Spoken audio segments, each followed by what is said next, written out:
Professor Mário Meir, Fernando de São Paulo, não ficou da onde, mandou a seguinte questão. Ele tem 22 anos, uma vida normal, faz faculdade, tem a sua vida social, só que, pelo que ele descreveu, há uma certa angústia, porque ele diz que não sabe se realmente escolheu a faculdade que ele gosta, ou se foi para ter um bom emprego, com um bom salário. Ele também traz alguma questão sobre relacionamentos na vida social, que está tudo muito confuso, temeroso de confiar em alguém dentro de uma questão conjugal, e até certas amizades, está tudo muito solto, tudo muito raso nesse sentido. E ele pede uma luz sobre sentido. Ele fala que eu não sei o que eu estou fazendo da minha vida até hoje, não sei se eu estou indo, o que está me guiando, se eu estou indo na direção certa, como eu posso ter uma orientação melhor sobre como eu conduzo a minha vida.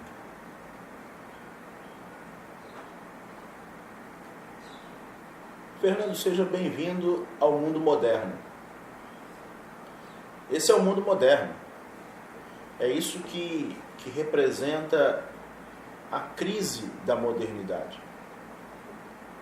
A crise da modernidade e todas as demais crises associadas ao fenômeno da modernidade possuem a sua base numa questão muito essencial, que é a perda do propósito. Até porque essa modernidade e essa geração que atualmente se encontra imersa nessa angústia, e ele não está sozinho nisso, existem muitos que estão submergindo, se afogando dentro dessas questões que ele traz, foi convencida, essa geração, ela foi convencida de que o grande propósito da existência é a realização pessoal. E é aí que se encontra a semente desse problema. Há uma sobrecarga do eu dentro do mundo moderno. Eu.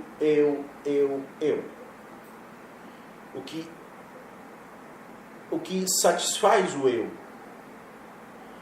o que promove a realização do indivíduo. E eu percebo que isso é o que tem afogado essa geração nesse despropósito, porque o eu é pequeno demais para atender essa demanda da realização de um propósito. O que muitas vezes é confundido dentro da modernidade como liberdade, como conquista, essa preservação do eu e da satisfação particular foi, durante muito tempo, e até bem pouco tempo, quase que de forma unânime, elogiada, né? E a gente vê isso até na própria espiritualidade. O que importa é a minha satisfação pessoal, o que importa é a minha realização pessoal, o que importa é o meu próprio prazer. E a gente vê isso hoje em processo de decadência. Quando, se nós bebermos das tradições antigas, todas elas, todas as tradições espirituais antigas, elas possuem um olhar para o indivíduo, sim. Mas até quando elas olham para o indivíduo na intenção de forjá-lo e prepará-lo para o coletivo. Porque o indivíduo não é capaz de suprir as necessidades do indivíduo. A existência humana, ela só encontra um propósito sustentável quando ela está profundamente atrelada à construção de um coletivo. Quando ela está profundamente atrelada ao desenvolvimento de um coletivo, a um compartilhamento com um coletivo. E essa foi uma curva errada que a modernidade estabeleceu há algumas dezenas de anos. E que nós precisamos recuperar. Então, o que a Cabala nos fala sobre isso? Ela nos diz que a realização ela é absolutamente necessária. O que nós queremos? Até quando pensamos que o indivíduo é a coisa mais importante. Nós queremos a felicidade. E é o que todo caminho filosófico, espiritual promove, ou almeja promover. A felicidade, um sentimento de plenitude. Isso é importante? Sim. É importante que você, como indivíduo, se sinta pleno? Sim. Mas como? Como fazer com que essa plenitude seja duradoura? Como fazer com que essa plenitude seja estável? Existe uma falsa liberdade que promove uma ilusão de plenitude. Hoje em dia, dentro dos aspectos da modernidade, você pode escolher o que você quiser dentro da sua perspectiva de prazer pessoal. Eu quero fazer engenharia, ou eu quero fazer direito, ou eu quero fazer arquitetura. Existe uma liberdade restrita em relação a isso. E o ponto norteador é onde está o meu prazer. O que nesse momento me deixaria feliz de realizar e de fazer. E aí o indivíduo ele tem um leque infindável de possibilidades diante dele, onde o único elemento norteador é o prazer pessoal. Hoje eu estou com vontade de fazer arquitetura. E olha que magnífico é o mundo moderno. Eu posso simplesmente fazer arquitetura, entrar numa faculdade de arquitetura, estudar, entrar numa faculdade de arquitetura. Hoje eu posso escolher estar com uma pessoa num relacionamento afetivo. E olha que maravilha é o mundo moderno. Eu posso escolher ficar com uma pessoa e eu posso simplesmente escolher não ficar com essa pessoa e ficar com outra pessoa. Olha que maravilha é o mundo moderno.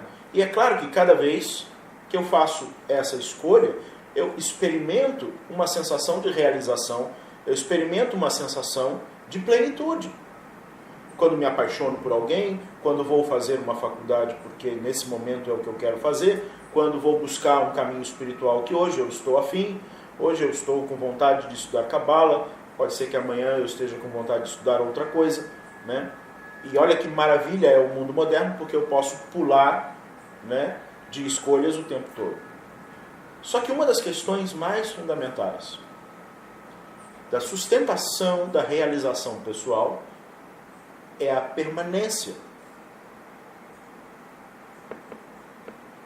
Há um prazer muito grande em termos uma lâmpada para iluminar a nossa casa. Mas de nada adiantaria se essa luz não fosse permanente. se ela fosse uma explosão luminosa, como um curto-circuito, que gera uma luz muito intensa, mas logo em seguida escuridão. E aí eu vou lá e troco a lâmpada, e ela produz novamente uma explosão muito grande, e em seguida escuridão. Eu tenho a liberdade de escolher isso ou aquilo e simplesmente ser guiado por uma descartabilidade das coisas, com uma facilidade muito grande. Cada vez que eu descarto e me aproximo de uma coisa nova, eu experimento uma explosão de felicidade e de sentimento de liberdade, de escolha, e de sentimento de estar recomeçando, etc. Mas logo depois vem a escuridão. Logo depois vem o descontentamento. E as pessoas, elas, num primeiro momento, se sentem bem, porque elas podem escolher outra coisa, outro relacionamento, outro caminho espiritual, outra faculdade para se fazer, outra formação para se fazer. Mas tem uma hora que a alma cansa disso. Tem uma hora que a alma fica cansada desse exercício infindável, né, de descontinuidade. Porque se existe um elemento essencial na realização dessa plenitude, esse elemento chama-se estabilidade. E por mais que você seja capaz de promover novas experiências num tempo muito curto, em algum momento isso não criará saciedade. Em algum momento a sua alma, por mais moderno que você seja, a sua alma sentirá falta da estabilidade. E esta estabilidade é o que deve ser procurado. É o que deve ser procurado, é o que deve ser almejada. É o que deve ser construída. Se eu não tiver estofo, se eu não tiver elementos internos de conhecimento, de sabedoria, de orientação, para saber que existem coisas sim que precisam mudar, mas existem coisas sim que precisam ser conservadas. E que existem coisas que precisam ser permanentes na nossa vida. Se eu não tenho condição de construir isso, minha vida se tornará vazia. Minha vida se tornará insípida. E a alma cansará. Ela ficará exaurida disso. Portanto, é preciso buscar uma sabedoria que seja maior do que você. É a primeira coisa. Busque uma sabedoria que seja maior do que a sua opinião. Busque uma sabedoria que seja maior do que a sua reflexão pessoal sobre as coisas. Então eu tenho que buscar os grandes sábios, as grandes filosofias, os caminhos mais tradicionais, os caminhos que carregam experiências e reflexões de milhares de anos, para que eu possa guiar e orientar a minha vida, não com base numa opinião flutuante de como está o meu estado de espírito hoje, mas para que eu possa guiar e orientar a minha vida com base numa sabedoria muito anterior ao meu tempo de vida. Essa é a primeira coisa. A segunda coisa, não acredite que a sua realização pessoal se dará exclusivamente pela sua realização pessoal. Mas ouse construir uma vida. E eu digo ouse porque dentro da mente moderna isso não faz sentido. Mas ouse construir uma vida dedicado a iluminar a vida do outro. E apesar disso não fazer muito sentido no mundo moderno, que é tão elogioso em relação ao eu, isso é o que efetivamente nos traz realização pessoal, Isso é o que efetivamente nos traz até o tão almejado sucesso. Quem prospera mais? Quem tem um trabalho mais significativo? Alguém que produz alguma coisa porque é bom para ele? Ou alguém que produz alguma coisa porque é bom para o mundo? Imagine que você seja um empreendedor e você quer criar um produto. Seu produto fará sucesso porque você gosta dele? Ou ele fará sucesso porque o mundo precisa dele? Então se dedique a fazer coisas que seja boa para os outros. O que o mundo precisa que eu faça? O que o mundo necessita? Qual é a fome e a sede do mundo? Para que eu possa alimentar o mundo. Para que eu possa contribuir, doar, servir ao mundo. Que relacionamento afetivo dará certo? Aquele que me satisfaz? Realiza aquilo que eu idealizo? Ou aquele que eu, até nos meus piores dias, procuro satisfazer, procuro dar segurança e conceder prazer ao outro? Que caminho espiritual se mantém? Aquele que me trata como um cliente ou aquele ao qual eu me dedico para servir? Talvez seja difícil responder essas perguntas. Talvez não seja tão fácil alcançar a lógica disso. Mas como está, não está dando certo. Vá e ouse fazer diferente. E veja como as coisas se transformam. Quando o outro se torna a perspectiva, quando o outro se torna o elemento que guia as minhas escolhas, esse é o verdadeiro significado de ame ao próximo como a ti mesmo. Porque é através do outro que eu realizo a mim mesmo. E é através do outro que eu encontro o propósito que há em mim. Quando aquilo que eu faço é a causa da felicidade de alguém. Isso fará com que você construa um relacionamento luminoso, um trabalho luminoso, uma sociedade luminosa. E, consequentemente, um mundo melhor. Uma das questões que você já frisou algumas vezes, que é difícil hoje na humanidade, se chama bom senso. Eu, como te acompanho há muitos anos, eu sei que tudo isso que você está dizendo, do outro, em relação ao outro, é óbvio, é necessário o bom senso, e não significa que você está disponível 24 horas apenas para o outro. Um exemplo, é possível que uma pessoa que escute esse discurso pense, quer dizer que eu tenho que estar disposta ou disponível para o meu namorado 24 horas por dia. Eu também tenho as minhas coisas, eu também tenho as minhas necessidades. Não é você necessariamente ir lá fazer o que o cara quer ou vice-versa 24 horas por dia.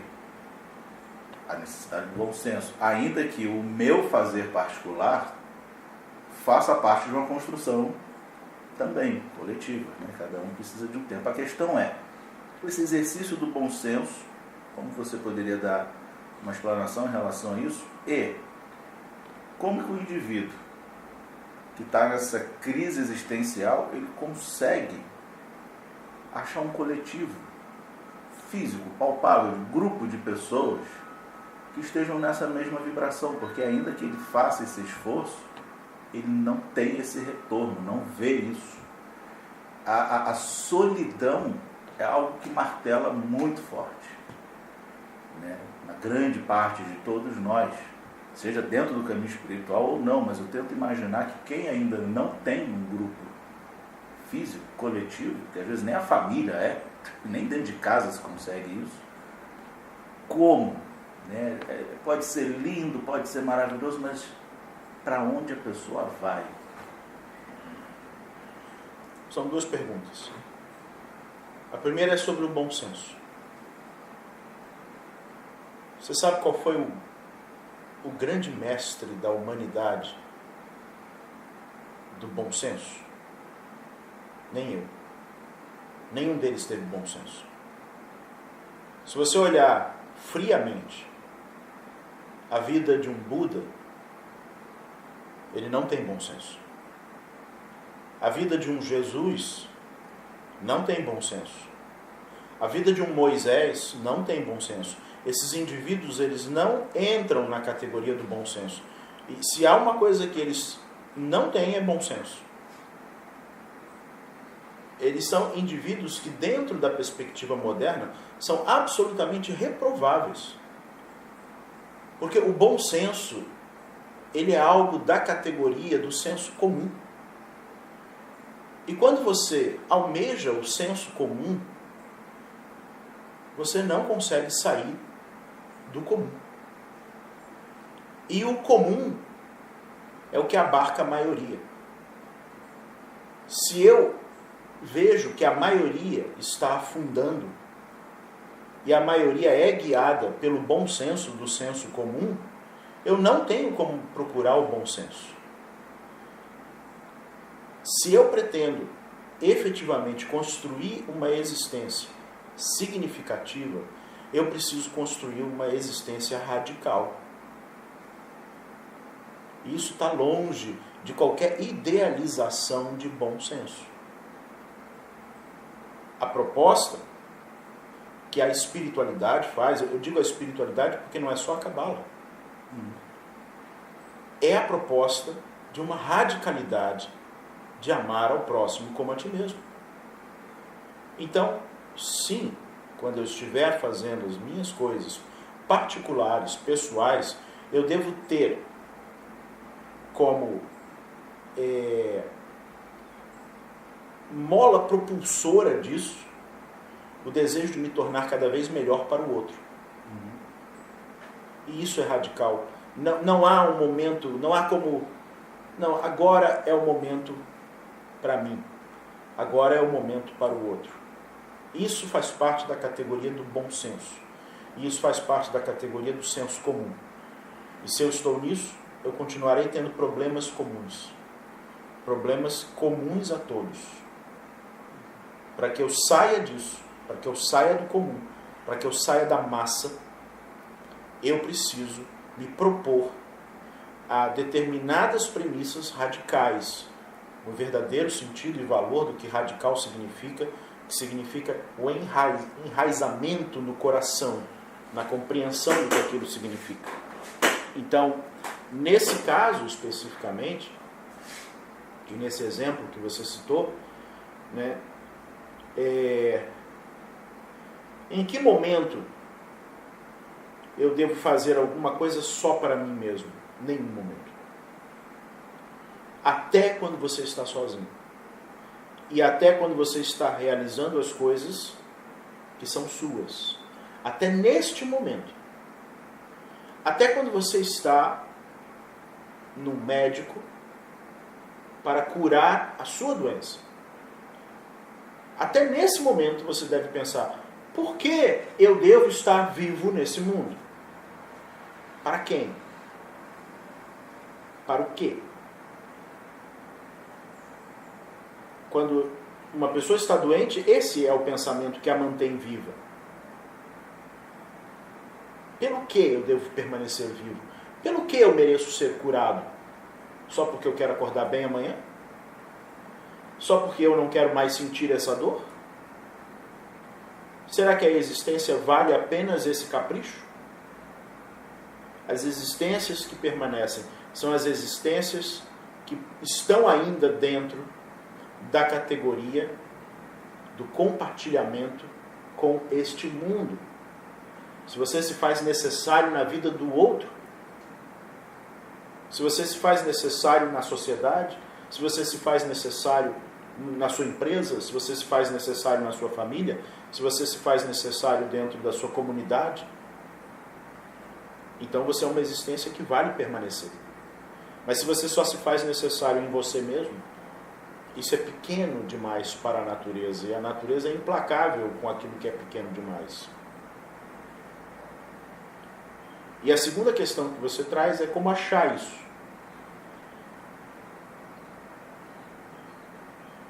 Isso já está na categoria das coisas raras.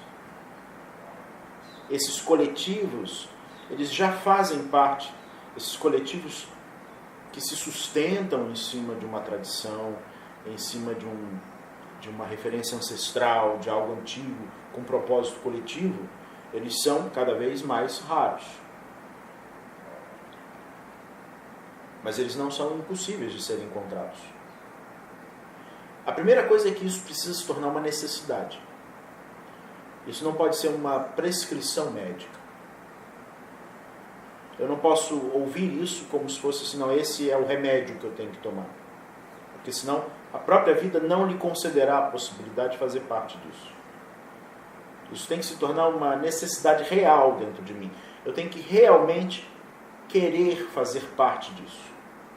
Querer fazer parte de uma tradição, querer fazer parte. E aí a própria vida, ela dá um jeito de te mostrar os caminhos, de apontar as direções, mostrar, né, as portas que possam te conduzir a isso. Mas faça disso uma necessidade. E não queira nada menos que isso. Não queira nada menos do que algo que seja realmente consistente. Não entre em invencionices. Não entre em experiências essencialmente sem base, sem fundamento. Né? Porque seria o mesmo que ser guiado numa floresta por alguém que não conhece a floresta. Então busque as tradições. E a melhor forma de fazer isso é buscar tradições que tenham história. E que você consiga saber de onde aquilo vem. Busque as linhas de sucessão. Busque as tradições, busque os mestres que tiveram mestres. E não excêntricos que simplesmente foram arrebatados por insights pessoais. Esse é um pequeno conselho. O resto, a luz trata de arrumar.